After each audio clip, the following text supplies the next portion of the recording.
Kilala niyo ho siya. At mahal nating lahat, si Grandmaster Eugene Torres.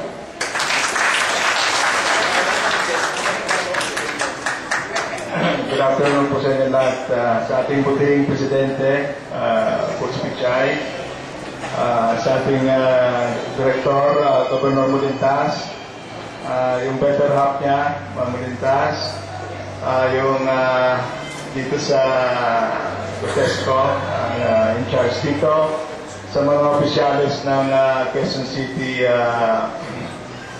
Chess Club, Chess Circle, sa pangunguna po ng ating Presidente at Chairman, Jason Gonzalez, my friend, Grandmaster, very supportive si Grandmaster Jason Gonzalez. Of course, ang ating Presidente, si Joey Carinan, na marami pong goals and dreams and objectives para sa Chess Club ng Quezon City. And of course, lahat ng kasamahan po ninyo dito sa Quezon City Chess Club.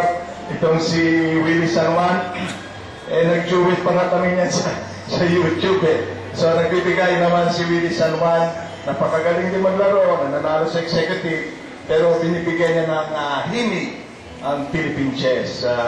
Alam niyo po, napakarami po ng mga projects na ginagawa ng NCFP ngayon. Palakpakan po natin ang NCFP dahil napakarami po yan. But of course, hindi naman kakayanin ng NCFP nga. Kaya napakaganda nga, kumbaga sa chess, nagtutulong-tulungan. At itong mga chess clubs, parang mga tore siguro yan o knight na tumutulong sa king natin sa Philippine chess, which is the NCFP. And this is very much needed now kasi chess has become very popular na all over the world. At nagdo-double time, nagti-triple time na yung mga neighbors natin, hindi lang sa Asia. And I think we become a greater winners kung mas ma-apply din natin yung ano natutuhan natin sa chess, ma-apply natin sa buhay. Katulad ng yung mga good attributes, sabi nga ng ating Presidente, yung mga morals natin, good attributes na nade-develop, katulad ng discipline, yan, sportsmanship, no? Patience. At tapos yung mga good moves na natutuwa natin sa chess. Yung principle ng chess, yung principle yung harmony na nagtutulong-tulungan po. Sa Philippine chess kunyari o sa pamilya, nagtutulong-tulungan sa community. Kung ma-apply po natin yan, we become bigger winners. So, yun na lang po siguro ang masasabi ko. And once again, thank you sa lahat na in charge dito sa pa-tournament ito. And of course, sa inyong participation, kasi without you, malungkot ang pa-tournament pagka konti lang naglalaro. Mabuhay po kayong lahat at mabuhay po yung Philippine.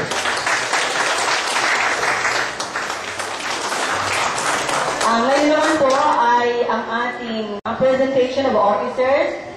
So, let's give an applause to Engineer Jose B. Carinan. Thank you, ito i-represent ko lang sa inyo yung mga opisyalis na nahirang ng last election, January 17. For information of everybody, yung Board of Directors ay na-induct na ni Mayor Sunny Belmonte last Monday. Ito, ang induct ngayon yung mga officers, no? I will call on our chairman, Grandmaster Jason Gonzalez, of course, as the President, the Vice President for Operation, Don Vittorio, may prior commitment siya, nasa Mindanao ngayon.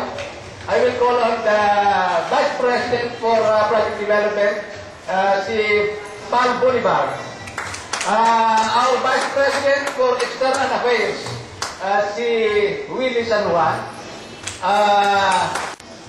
Secretary, si Chita Sario.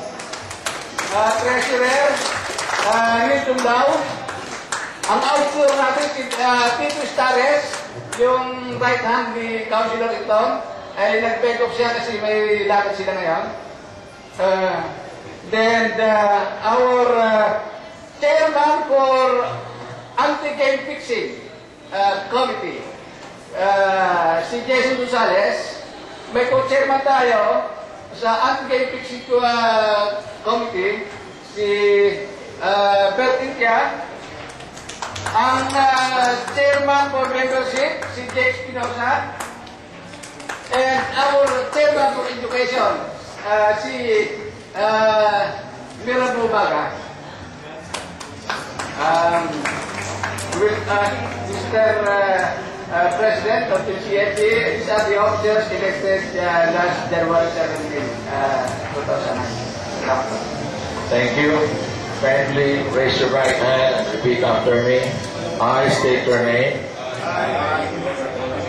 Having been duly elected as